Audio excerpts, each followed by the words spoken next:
எல்லாவற்றையும் இழந்து நிர்கதியாய் உதவியற்று நிற்கிறேனே, நான் என்ன செய்வதென்று அழுது கொண்டிருக்கும் ஆத்துமாவே இன்று கர்த்தர் உங்களுக்கு சொல்லுவது. யோவேல் 2:25. பட்சித்த வருஷங்களின் விளைவை உங்களுக்கு திரும்ப அளிப்பேன். யோபு ஆச்சரிய விதமாக ஒரே நாளில் எல்லாவற்றையும் இழந்தார். பிள்ளைகள், சொத்துக்கள், சுகம், எல்லாவற்றையும். ஆனாலும் தேவனுக்கு அவர் நன்றி சொல்லிக் கொண்டே இருந்தார்.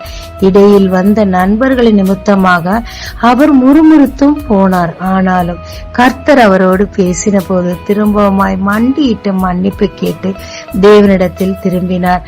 அதன் விளைவுதான் என்ன? அவரை நிந்தித்த நண்பர்களுக்கே இவர் ஜெபித்தால்தான் சுகம், விடுதலை என்று கர்த்தர் சொன்னார். நண்பர்கள் மத்தியில் கனத்தை கொடுத்தார். இழந்த ஐஸ்வர்யம், மேன்மை, அழகான பிள்ளைகள் பல மடங்கு அதிகமாய் இரட்டத்தனையாய் தேவன் அவருக்கு வட்டியும் முதலுமாக சேர்த்தே கொடுத்தார். சாத்தானின் தந்திரமோ சத்துருக்களின் சூழ்ச்சியோ ஏன் கர்த்தர் நிமித்தமாகவே நாம் சிலவற்றை இழந்திருந்தாலும், அதற்காக தவித்துக் கொண்டிருந்தாலும், அதனால் நீங்கள் படும் அவமானம், துன்பத்தையும் கர்த்தர் பார்த்து கொண்டிருக்க மாட்டாருங்க. நிச்சயமாய் அவர் ஏற்ற நேரத்தில் தானே நீங்கள் இழந்த எல்லாவற்றையும் பல மடங்கு அதிகமான ஆசீர்வாதமாக்கி வட்டியும் முதலுமா உங்களுக்கு கண்டிப்பா கொடுப்பாருங்க.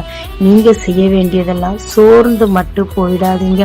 தேவனுக்காக காத்துருங்க. யோபு மாதிரி குற்றம் இருந்தா அவரிடத்துல மன்னிப்பு கேட்டுருங்க. தேவன் நீங்க இழந்த எல்லாவற்றையும் பல மடங்கு ஆசீர்வாதங்களோடு திரும்பி தருவது நிச்சயங்க. ஜெபிக்கலாமாங்க. தேவரே, என்னுடைய மதீனத்தின் நிமித்தமாக எல்லாவற்றையும் இழந்து தனிமையிலும் வெறுமையிலும் அவமானத்திலும் துக்கத்திலையும் நான் காணப்படுறேன்ப்பா. தயவு செய்து நான் இழந்த எல்லாவற்றையும் எனக்கு திரும்பி தருவீராக.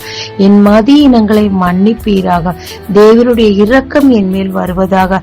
நீர் தருவீர் என்ற நம்பிக்கையோடு காத்திருக்கிறேன். ஆசீர்வதியும். இயேசு மூலம் பிதாவே, ஆமென். இயேசு கிறிஸ்துவின் நாமத்தில் இந்த நாளில் உங்களை ஆசீர்வதிக்கும் ஜீசஸ் விஷன்.